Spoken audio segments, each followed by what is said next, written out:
નમસ્કાર મિત્રો, તો ઘણા સમયથી જે સ્પાઉઝલ વર્ક વિઝાને લઈને ફેરફાર એક્સપેક્ટેડ હતા તો એ ફાઇનલી કાલે જાન્યુઆરી 14ના રોજ આવી ચૂક્યા છે.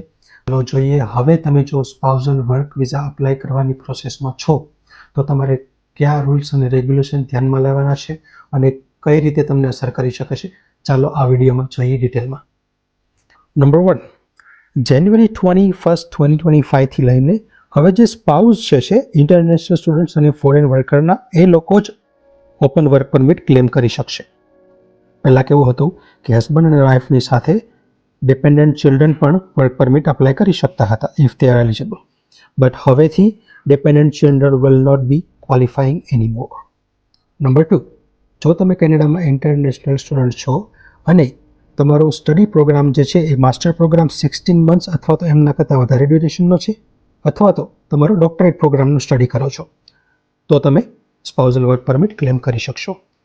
આના સિવાયના કોઈ પણ સિનારીઓ, એટલે કે તમે કેનેડામાં છો, સ્ટડી કરો છો અને તમારો સ્ટડી પ્રોગ્રામ જે છે એ 1 અથવા તો 2 વર્ષનો ડિપ્લોમા પ્રોગ્રામ છે, then you will not be eligible to claim this open work permit. તો ખાસથી નોંધ લેશો, માસ્ટર અને ડોક્ટરેટ પ્રોગ્રામ હોવો જરૂરી છે.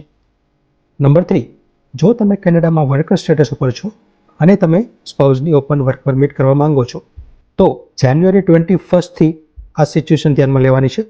નંબર 1, એક તો તમારી જોબ છે જે એ ટિયર 0 અથવા તો 1 ઓક્યુપેશનમાં હોવી જોઈએ.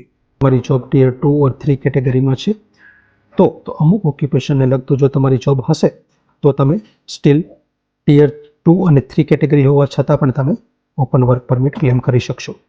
આજે ફૂલ લિસ્ટ અવેલેબલ થશે જાન્યુઆરી 21, 2025માં, એટલે કે નેક્સ્ટ વીક ટ્યુઝડેના IRCC દ્વારા લિસ્ટ અપલોડ કરવામાં આવશે. તો તમારે એ ચેક કરી લેવાનું રહેશે.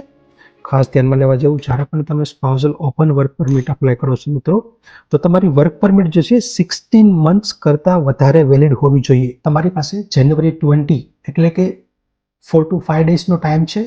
જો તમે જાન્યુઆરી 20 સુધીમાં તમારા સ્પાઉઝલ વર્ક વિઝા અપ્લાય કરી દો છો તો હજુ સુધી જૂના રૂલ્સ અને રેગ્યુલેશન લાગુ પડશે. એટલે કે જાન્યુઆરી 20 ઇઝ ધ લાસ્ટ ડે કે જે તમારી એપ્લિકેશન સબમિટ કરવી જરૂરી છે. જૂના રૂલ્સ અને રેગ્યુલેશન પ્રમાણે જો તમે કોઈ પણ ટિયરની કેટેગરીમાં જોબ કરો છો, જેમ કે ટિયર 4 અને 5 કેટેગરી હોય તો પણ તમારા સ્પાઉઝના વર્ક વિઝા આવી શકે છે. તો ખાસ કરીને નોંધ લેશો, જો તમે તમારા સ્પાઉઝ વર્ક વિઝાની પ્રોસેસમાં હોય તો એઝ સુન એઝ પોસિબલ જાન્યુઆરી 20 સુધીમાં એપ્લિકેશન સબમિટ કરી દેશો. તે તમારે નવા રૂલ્સ અને રેગ્યુલેશન લાગુ નહીં પડે. જો તમે તમારી પ્રોસેસ જાતે કરો છો અને કોઈ પણ ક્વેશ્ચન્સ અથવા કન્સર્ન હોય તો તમે અમારી વેબસાઇટ ઉપર જઈને જનરલ કન્સલ્ટેશન બુક કરી શકો છો અને તમારા ક્વેશ્ચન આન્સર લઈ શકો છો. તો મળીશું નેક્સ્ટ વિડીયોમાં. ત્યાં સુધી ગુડ બાય.